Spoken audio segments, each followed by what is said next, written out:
Shalom, shalom, shalom. Israel, I want to start this by giving all honor, all praise, and all glory to Yahweh, Bahashem, Yahweh Shah, Bahashem, Rakar Kodash, who this world so ignorantly calls God, and Jesus Christ, and the Holy Spirit in the ancient Paleo-Hebrew tongue. I want to give double honors to the elder of the men of Israel camp, Elder Kazak, who teaches well and who rules well.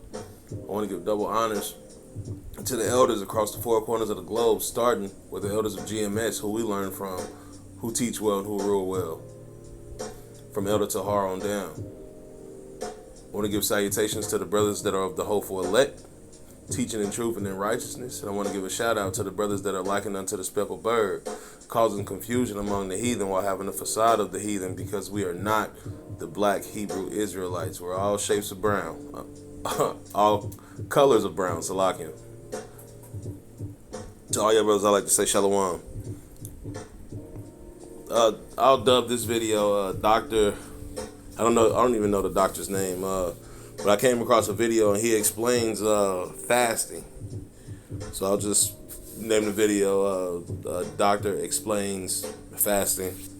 And we'll come with one precept and I'll play the video because they're pretty lengthy videos. I think one is 20 minutes and the other is 15 minutes. And after that, I'll shalom and close out. All right. Got one precept for you. This is Joel 2:12. Therefore also now, saith Yahweh, turn ye even to me with all your heart, with fasting and with weeping and with mourning. Rend your heart and not your garments. Turn unto the Lord your God. Turn unto Yahweh your power.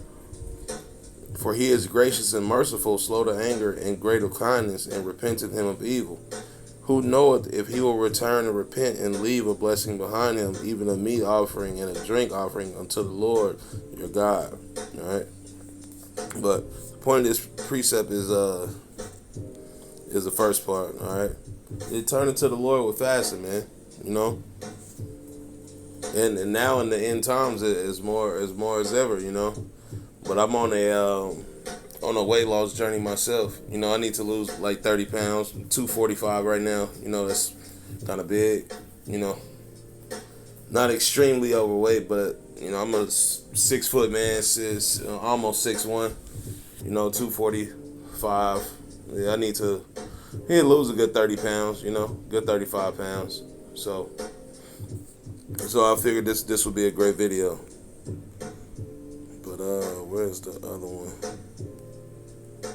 Yeah, this guy. Play that next in the queue. Okay. Someone like me, I'm 33 years old now. When does the damage begin? It starts right now. It starts right now. As soon as you're around 30, you're already starting to have trouble. You have to. But you know, this is what I do. I look at that patient walking into my room, and if I see that he's got a belly sticking out, I already know he's probably got insulin resistance because all the fat is in here. Because the fat that's in the stomach, sideways, he looks terrible. From the back, he looks great. His waist is increased. He doesn't have all the fat everywhere else in his body. That's the phenotype of somebody who has hyperinsulinemia. That same person goes on a cruise, he'll come back 5 to 10 pounds more because he's got so much insulin in his body. Insulin is a storage molecule. It puts everything away. And it's very hard for him to lose weight. Why is it harder? The only thing that will make you lose that fat very quickly is to change your diet, of course, but you have to do fasting. Because fasting brings your insulin level. See, this is where fasting comes in. So what does fasting do? Do you mean fasting or a calorie deficit? Or is it the same thing in your view? No, they're not the same thing. They are not the same thing. See, when you don't eat, your insulin levels come down because you're not stimulating your pancreas anymore. So you want to bring your insulin levels down. The best thing you can do in the world is to do fasting.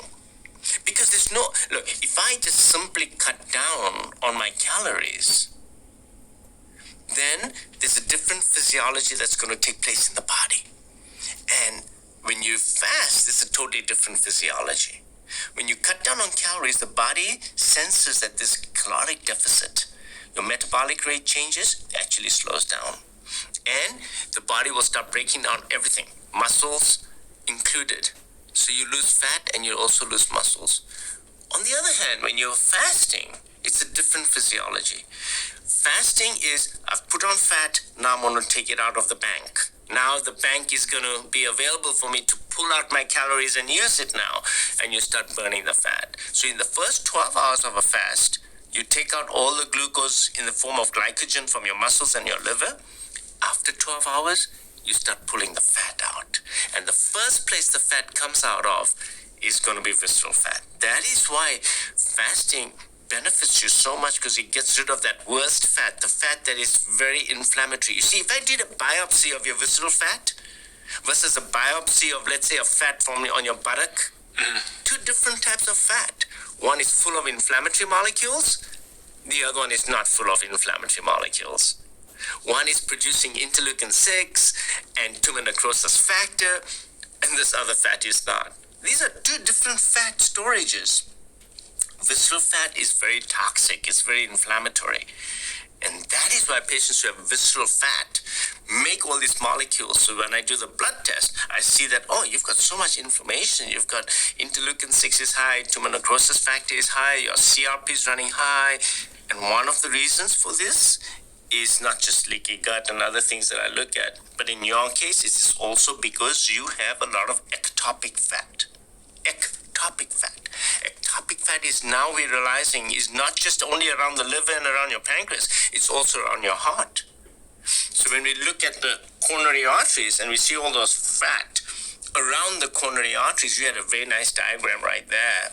And you can see that around each artery, there's that yellowness. That yellow is all plaque. Fat. There's fat around that, and it's plaque forming. It's plaque forming. It stimulates plaque. It's inflammatory. And now we can do CT scans that will actually detect how much inflammation is in the fat around the arteries as well.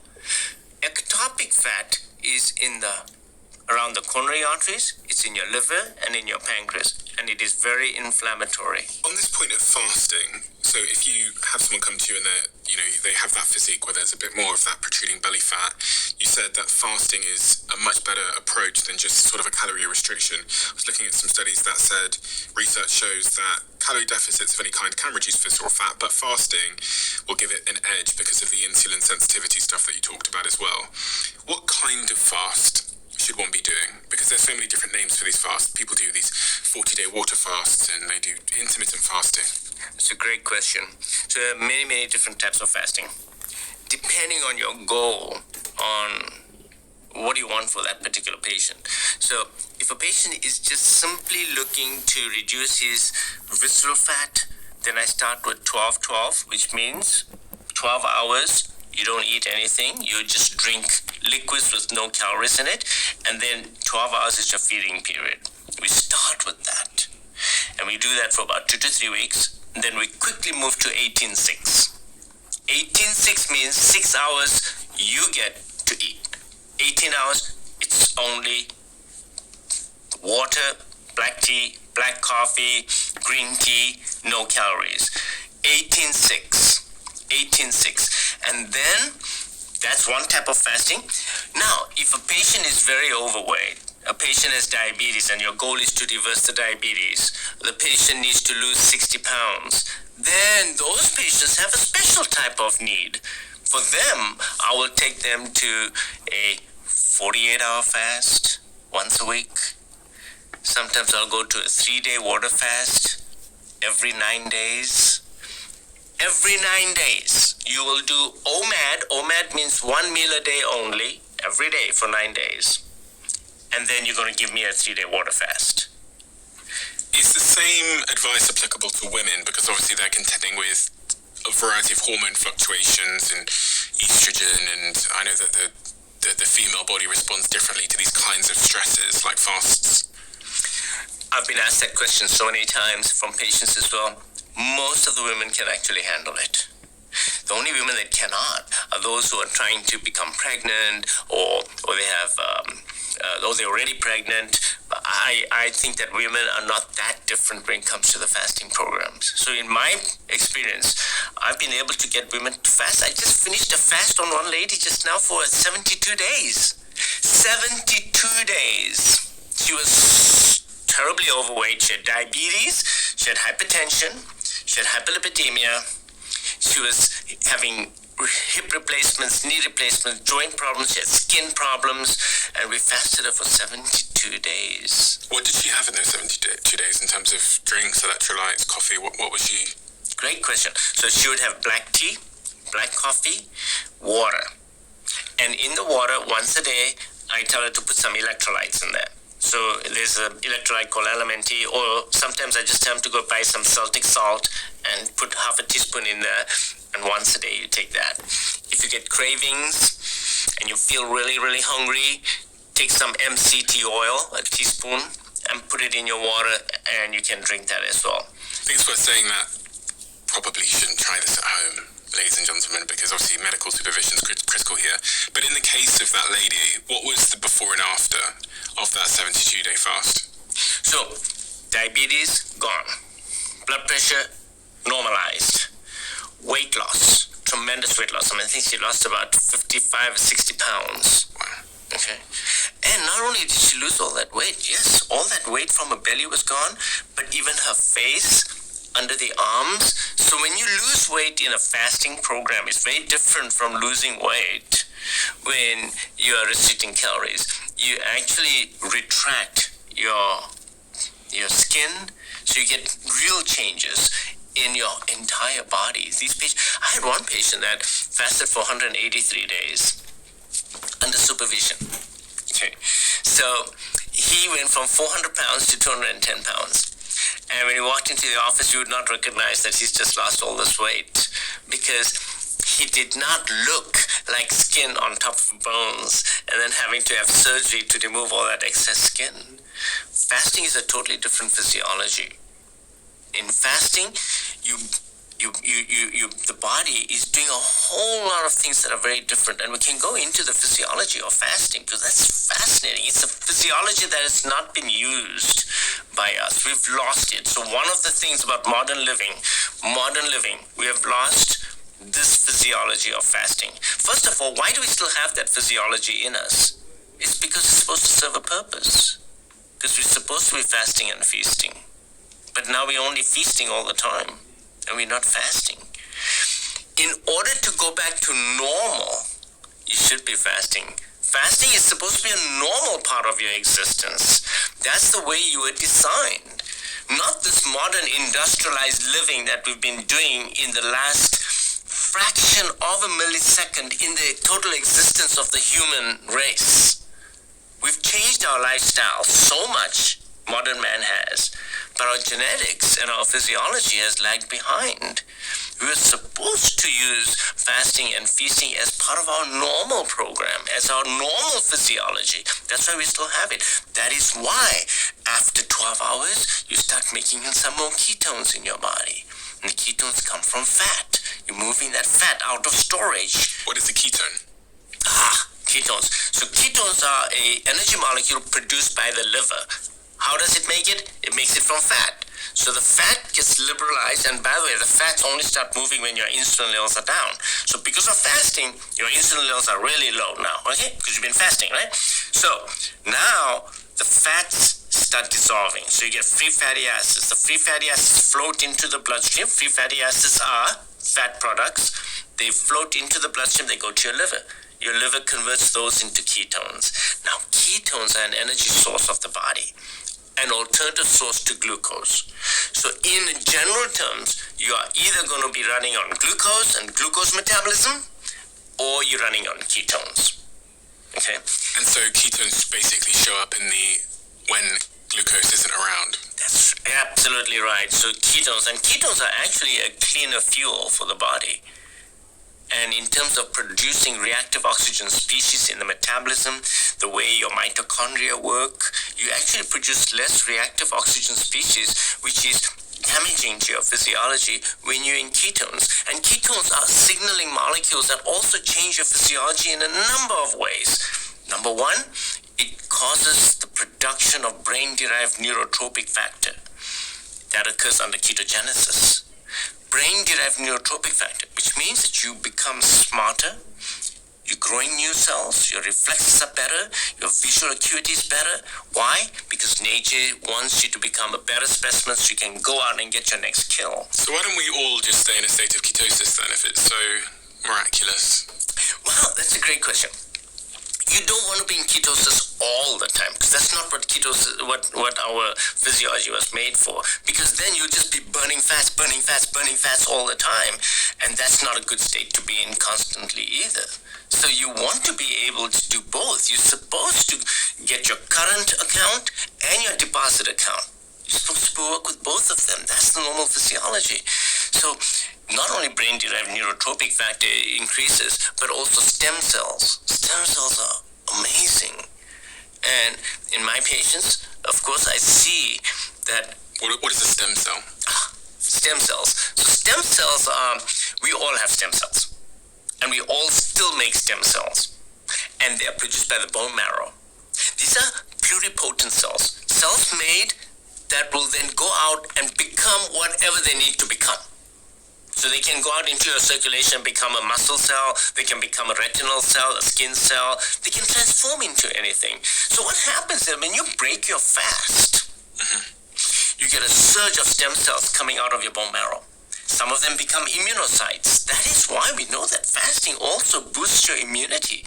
People who fast get less infections, get less sore throats and coughs and colds and the viruses that are going around. The immunity is better.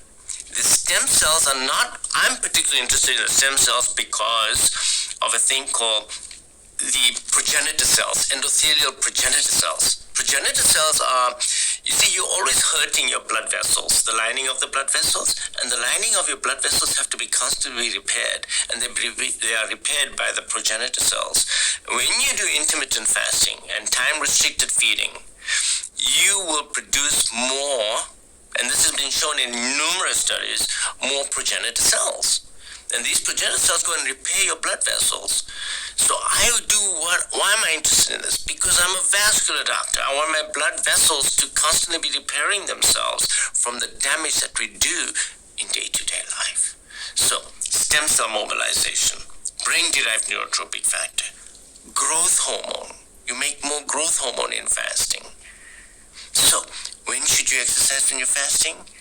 At the peak of your fast. So if I'm going to break my fast at 6 p.m., I tell patients to go to the gym at 4 o'clock in the afternoon. But doc, how can I do that?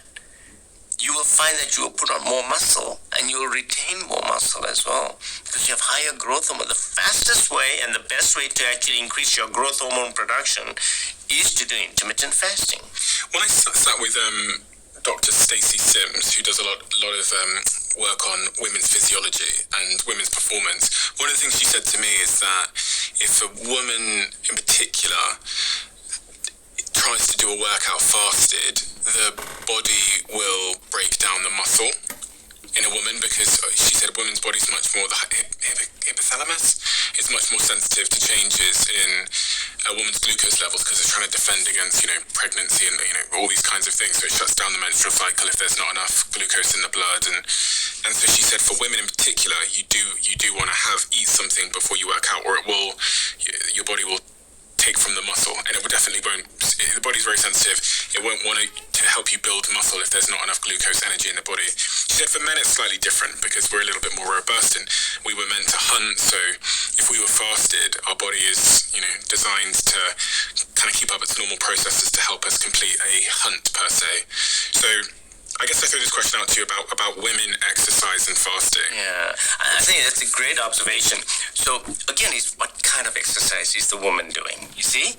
Now there's two kinds of basic exercises. One is aerobic activity, and one is resistance exercises. And you can also throw into that high intensity interval training. So when it comes to the training that I'm talking about in a fasting state, I like resistance training. So in resistance training, that glucose issue is not going to become a problem. Now, if you're going to put that female patient on a treadmill and make her run for a long period of time, let's say you're going to make her run for 40 minutes on the treadmill, I think that yes, you're absolutely right.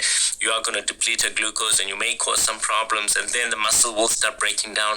But I do believe, from all the experience that I've had with my patients, that when I tell them to do HIIT, which is high intensity Intel training, all the women do just as well as the men. Because all you're doing is you're intensely working the muscles and you're doing some resistance exercise and then you're totally resting as well. And I see fantastic results with that. In terms of ketosis, do you cycle in and out of a ketogenic diet? And just for anyone that doesn't know, a ketogenic diet is a diet that's very, very low in carbohydrates, so less than 50 grams of carbohydrates a day typically. Do you cycle in and out of that diet? Yes. Yes, you have to. Because I don't want them to stay in a ketogenic state all the time. So I do. I tell them, look, what is your goal here? What is your goal? If your goal is that, okay, I need to lose 70 pounds, then you're going to do this till you get to your goal. Once you get to your goal, then you're going to go back to time-restricted feeding, which means 18-6. So you'll still make some ketones. And then intermittently, you can still do a 36-hour fast. That means normal, healthy people, you and me, we should still be doing one 36-hour fast at least once a month. So we'll go to that. Fasting must still become part of your program, but you don't need to stay in ketogenesis all the time. Remember also that when you are in ketogenesis, you are also in autophagy. How much autophagy can you do? That means you're recycling all your organelles inside your cells. What does that mean in simple terms for someone that doesn't know the term? Okay, so bottom line is the cell senses that there is no new parts coming in here. So it takes the redundant organelles inside the cells and breaks them down, packages them up into these little packets and exports them out of the cells. So these cells, all your cells in the body, now are functioning at a much more efficient level. So mitochondria also have autophagy. So you're getting new mitochondria, you're repairing your mitochondria, and it's all about mitochondria, right? Your energy, mitochondria are those organelles inside each cell. And we just think of them as only an energy source, that, oh yeah, my mitochondria, they make ATP. That's not the whole story. Yes, they produce ATP, but they also produce this thing called reactive oxygen species, and thereby they influence the metabolism of your cell as well. They send signals. To your chromosomes, so you start producing new proteins, you start producing new molecules. So your mitochondria are very important. If you have old mitochondria, you're going to have fatigue, tiredness. But when you get mitophagy, one reason why you feel so good after a fast, because you have new mitochondria, they are much more efficient in producing ATP and less reactive oxygen species. So you have mitophagy, recycling of your parts, cellular function improves. Toxins get out of your cells as well. Toxins. If you love the Diary of a CEO brand and you watch this channel, please do me a huge favor. Become part of the 15% of the viewers on this channel that have hit the subscribe button. It helps us tremendously. Your patients must come to you at times and tell you what they're doing in terms of what they're eating and lifestyle choices. And there must be certain things which very people aren't aware aren't healthy. You actually mentioned bread. Yeah. Is all bread bad? No, not all bread is bad. Most bread is bad. I don't mind some sourdough because it's fermented. So it's going to get rid of some of those lectins that are already in the flour. So those lectins are gone out because they've been fermented. So it's probably a little bit okay. But again, not large amounts of it. A slice once or twice a week is fine. But really, it's a survival food. Bread is a survival food. Just empty calories. That's all it's going to do. Is there like a worse bread? Is there like one bread which is... Yeah, pure white bread. Simple white bread. Simple light white bread. It's pure calories, 70 calories right there. You're talking about just have 10 teaspoons of sugar instead in one slice. I mean, it just doesn't make any sense whatsoever. White rice? White rice. White rice is a staple food of many people and they cannot live without it. So I run into this problem all the time. So I tell them that this is what you're going to do. You're going to first and foremost soak your rice in water and then discard the water after an overnight soak because it contains arsenic in it and other heavy metals. You'll be surprised how much arsenic there is in rice these days. See the problem we have? Our sourcing of our foods. I mean, you as a cardiologist has to talk to his patients about how to cook rice. What is arsenic for people that don't know? The heavy metal that is found in the soil and the water. It's in contaminated soil and water, and in these paddy fields are now full of arsenic. It's poison, isn't it? I watch a lot of true crime. People kill each other with arsenic. It's a very, very strong poison, and it'll slowly kill you. Is there anything else on that list of misconceptions? So the rice has to be soaked, then you get rid of the water, then you cook it with lots of water, throw away the rice again. Throw away the water, not the rice. And then you cool the rice in the refrigerator. And then you eat the rice the next day by reheating it. Now what you've done is you've created resistant starch. Now what's going to happen is that rice is not going to have the same insulin effect in your body and weight gain effect and changes in your metabolism because it's now got resistant starch. Resistant starch means that those molecules have all bound to each other. They resist absorption and digestion until they get to your colon. And then who's going to eat it? Your bacteria. So you're basically feeding the bacteria with your rice. So if you're going to have rice, this is the way you're going to do it. So, is there anything else on that list that people should be thinking about that they probably consider to be healthy right now? Yeah. So it's also what you do to your food. Look, you take a nice piece of fish, for example, and if you burn it and you blacken it really bad, you're creating what is known as advanced glycation end products. You fry something, you're creating advanced glycation end products. So let me define that for you. If nature does not have the ability on its own to take glucose, protein, and fat and combine them at very high temperature, but you can do it in your air fryer, and you can do it outside when you're blackening your food and over blackening your food. It's called advanced glycation end products. So when you overburn your food, when you overcook your food, you're creating these molecules. Now you're consuming these molecules, and they have been shown to cause a radical increase in the inflammation in your body because your body reacts to those products. There's receptors to get rid of those. They're called RAGEs, and they get rid of these products, but you overwhelm them, and now you get inflammation. And is there any other watch-out foods that, people think are healthy, but maybe if I was trying to have an optimally healthy heart, I should avoid it? This is going to surprise you. Excessive fruit. Because I'm not a very big follower of fruit. Fruit should be eaten only in season because it has too much fructose in it. Fructose being the sugars. Fructose is sugar, and fructose causes fatty liver.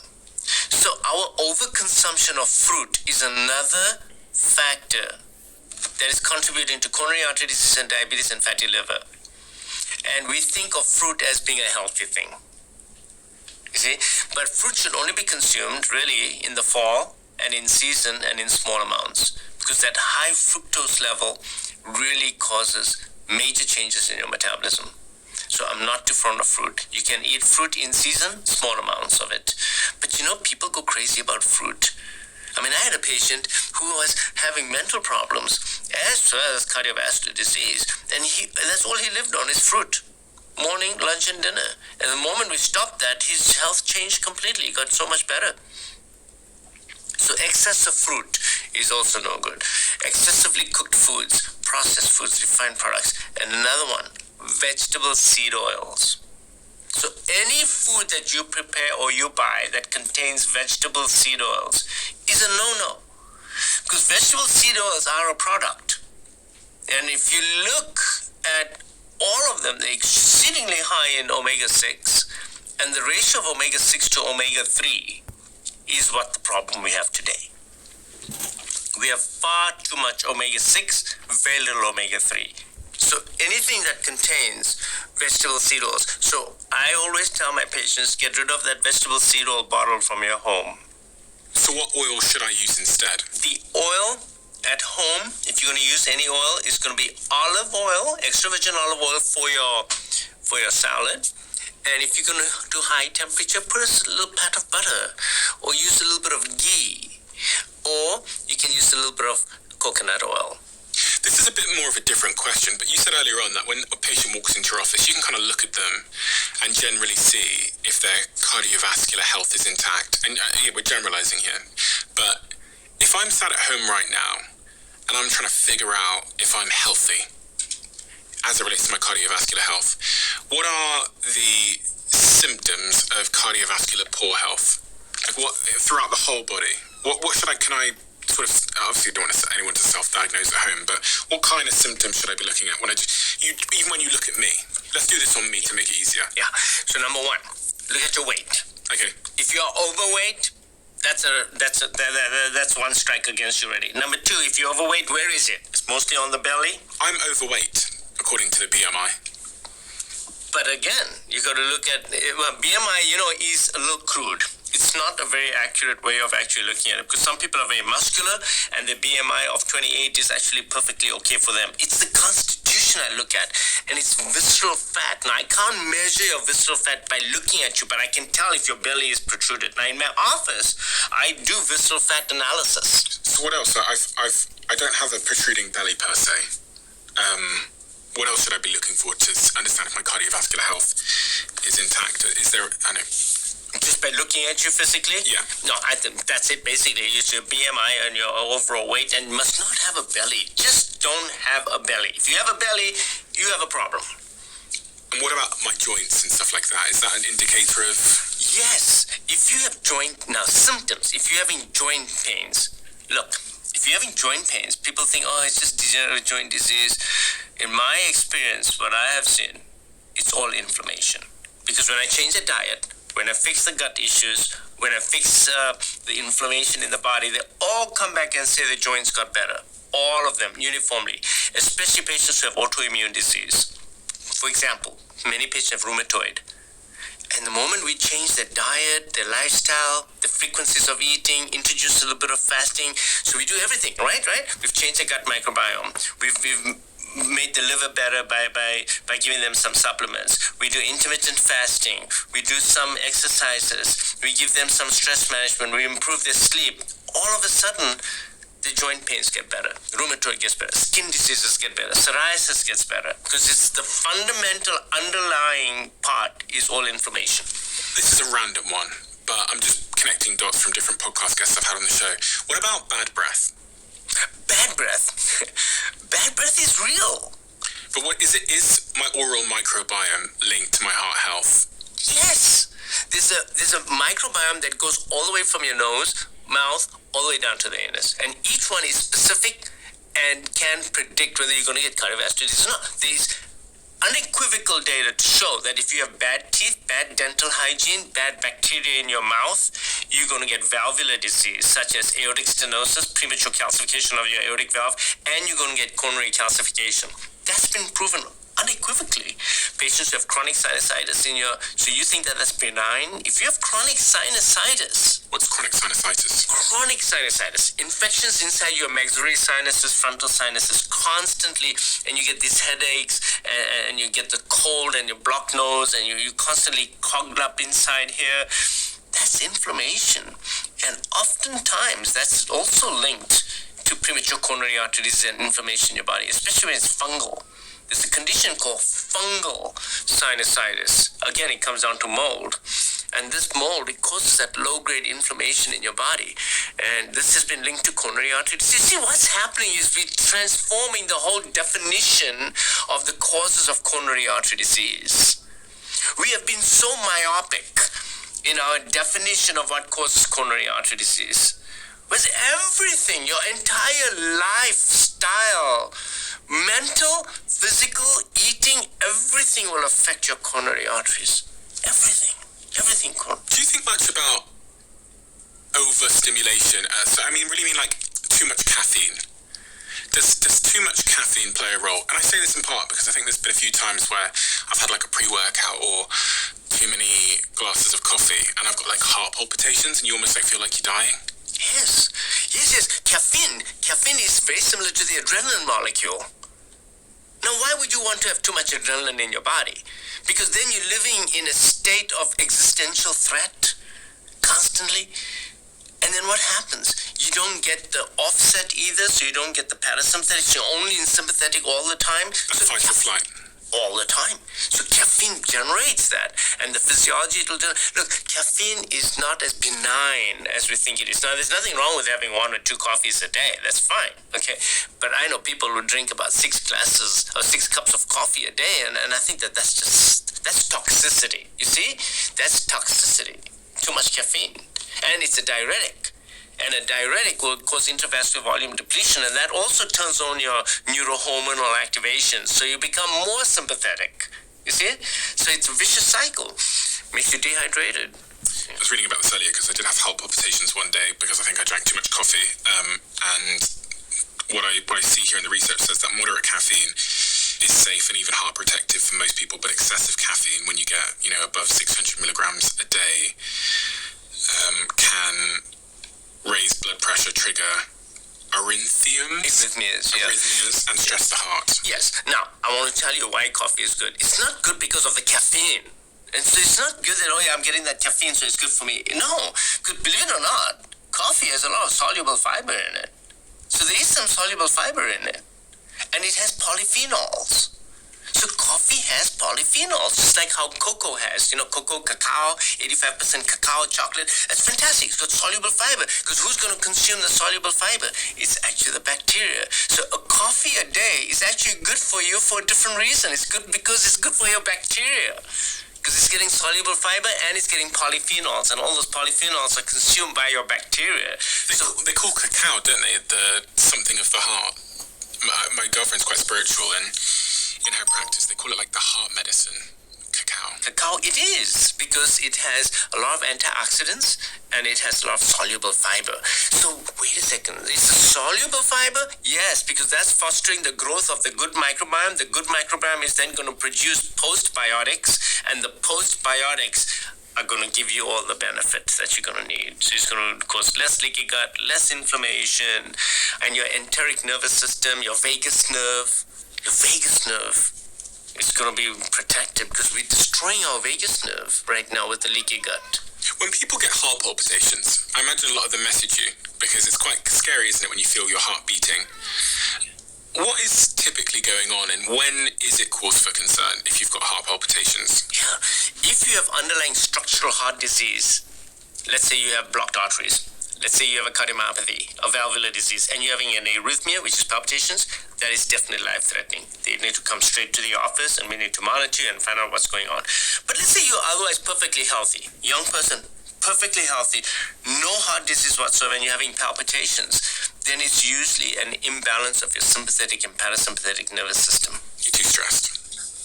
It's basically either too much sympathetic or not too much sympathetic, but you have too little parasympathetic. And that is one thing that I want people to realize, that if you've knocked your vagus nerve off because you have a leaky gut or because of your lifestyle and your vagus nerve is not working very well, you will have this imbalance, because the imbalance is not with absolute levels, it's the relative levels of sympathetic versus parasympathetic. So for example, I see a lot of young women in their 30s and 20s who come to me with tachycardia. They have a rapid heartbeat all the time, and especially when they stand up, they get a rapid heartbeat. This is called postural orthostatic tachycardia. And when they come to me, I find out that it's actually the gut. I fix the gut and the tachycardia gets better, because by fixing the gut, I'm fixing the vagus nerve. By fixing the vagus nerve, the heart rates come down. If you love the Diary of a CEO brand and you watch this channel, please do me a huge favor. Become part of the 15% of the viewers on this channel that have hit the subscribe. All right, shalom, Akim. And I hope that video was edifying. Gave a couple words on fasting. That first video was very good for me. But with that, I'm going to say shalom.